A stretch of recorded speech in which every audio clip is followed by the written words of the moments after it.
around the NBA, also Quinn Snyder decides to leave the Jazz, and Donovan Mitchell.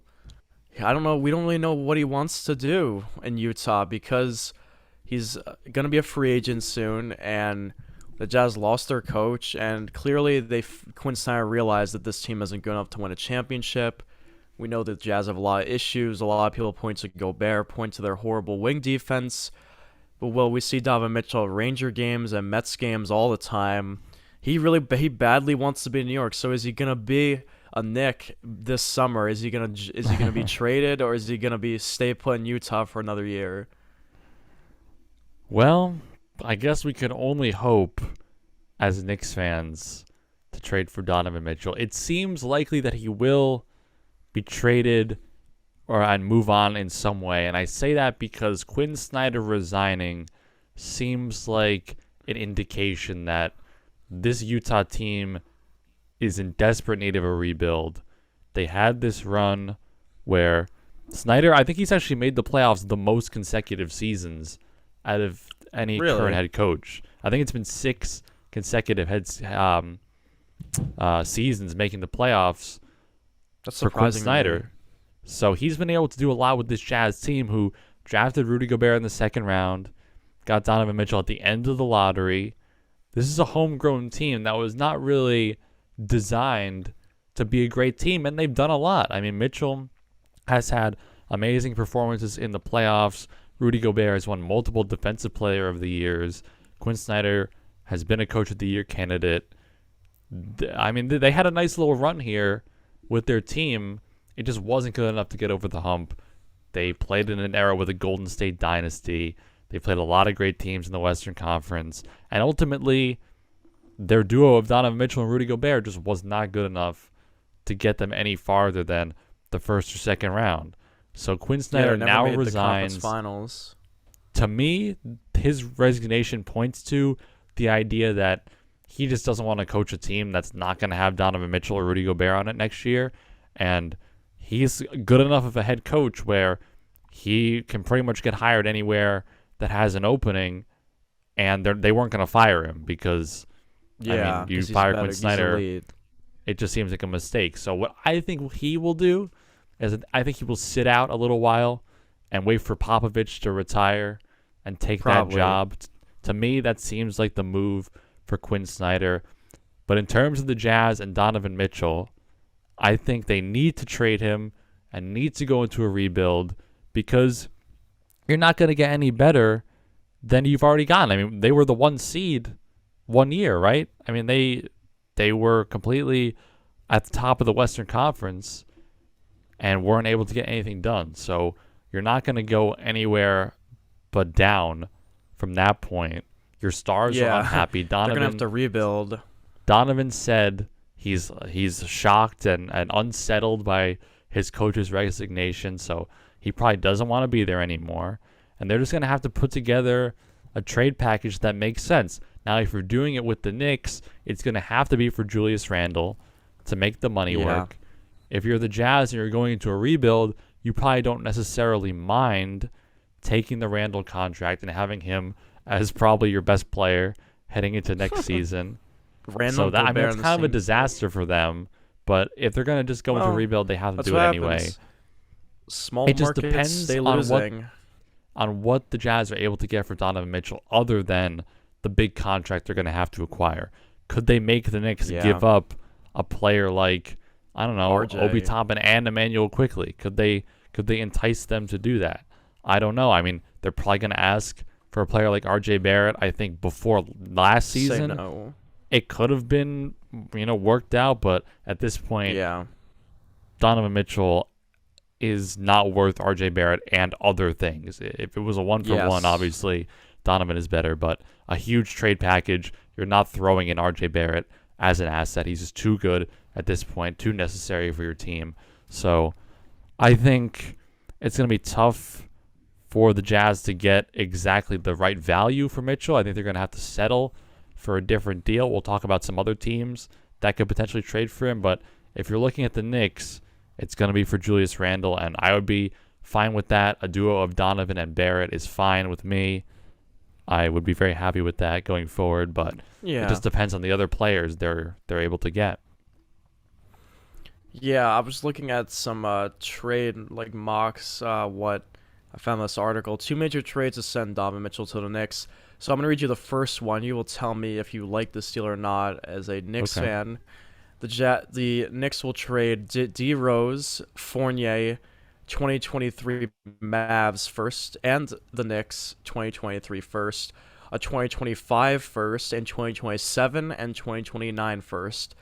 And to me, before you go, I'm gonna say I feel like this would be a good trade, but it also could be a complete disaster because we don't know what the Knicks are gonna be in 2029 or 2027. This is like the Nets giving away every pick for James Harden, and then he decides to leave in a year. So I think I wouldn't. I mean, I would like to do that, but it's not. It's gonna take. It's gonna require some thinking on my end.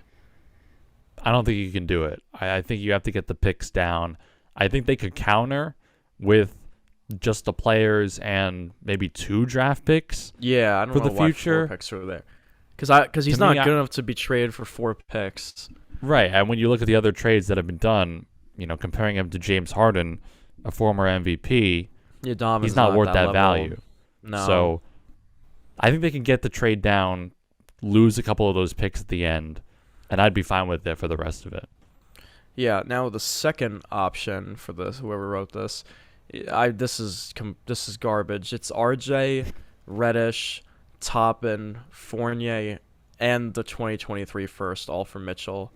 Yeah, But he's why not worth why would that. you want to have Donovan Mitchell and Randall? The point is to get Randall off the team and have Donovan play with RJ in the backcourt. That's the goal Yeah. here. That this trade doesn't make any sense for the Knicks.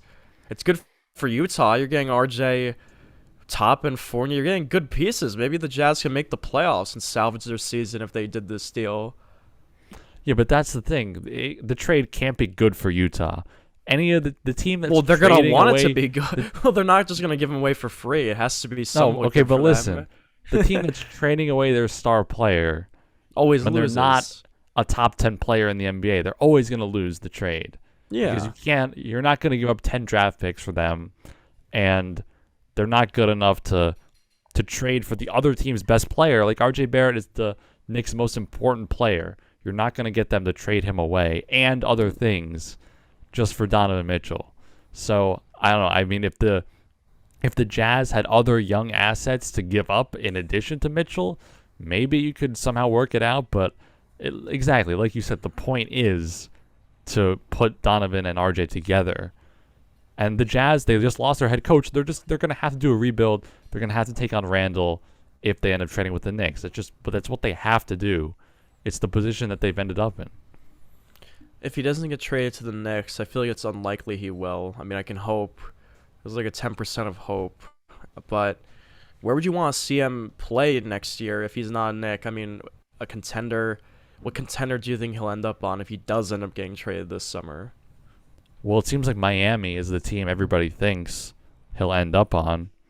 And they do need another score. It seems like that's what's been holding them back Yeah. from being able to get over that hump is they just don't have enough scoring. It ends up with Jimmy Butler having to score 45 points a game, and you just can't rely on that to happen every time. So they need a guy who's a pure scorer like Donovan to be his partner.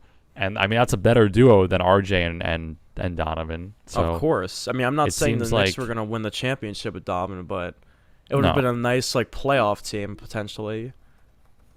So I think in terms of trades for Utah with the Heat, they're probably going to have Get to trade Hero. for Tyler Hero and build around Tyler Hero. Well, the Heat are in known Utah. for having good depth. I mean, do you really think Donovan Mitchell getting rid of Hero and all these guys, does that mean they auto come out of the East? I mean, I don't think so. I mean, they're going to have to beat Boston and Milwaukee. They're still there.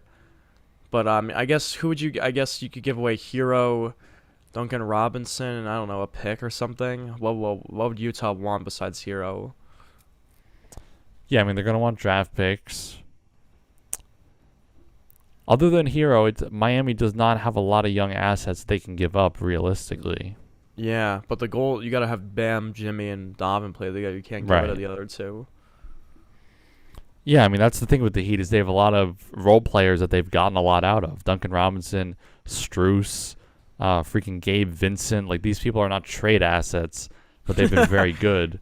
They've been very good for their team. So it doesn't seem like the Heat have a lot to give up other than Hero and picks, which, I mean, if I were the Jazz, I probably would want Hero over Obi Toppin and Fournier and those players. Yeah, I agree. So it just seems like the Heat maybe have more assets to give up. All It right. just depends on what the Jazz want to do with the future of their team. Yeah, here's a mock trade for the Heat now. The Jazz would get Hero, Max Strus, Duncan Robinson, PJ Tucker, Omer Yurtseven. I don't know who that is. He doesn't play. And then the 27th. 7? Yeah, that's how it's spelled. Okay. Yurtseven. I don't. That's definitely not how to pronounce it. Yurtseven. I don't know. It sounds like he's like a. I don't even know. Do you think he's a Middle Eastern player? I'm gonna look him up. His nickname is Big Yurt on He's Basketball Turkish. He's a Reference. Turkish player. He's 23. He was drafted in 2020. He's number 77. He does wear number 77. That's funny. Yurtseven. I don't know. Anyways, back to the trade. It would be that dude. The 27th pick this year, 2024 first, and 2027 first. Yeah, so it's And Hero and picks. I would like and the rest to to do make that. the money work. If I were the Jazz, I would accept this actually, because Strauss isn't even that bad of a player either. Yeah, I mean, that seems And that's a you better get 3 deal than picks. D Rose and And Fournier. you get 3 for picks. Sure. Yeah.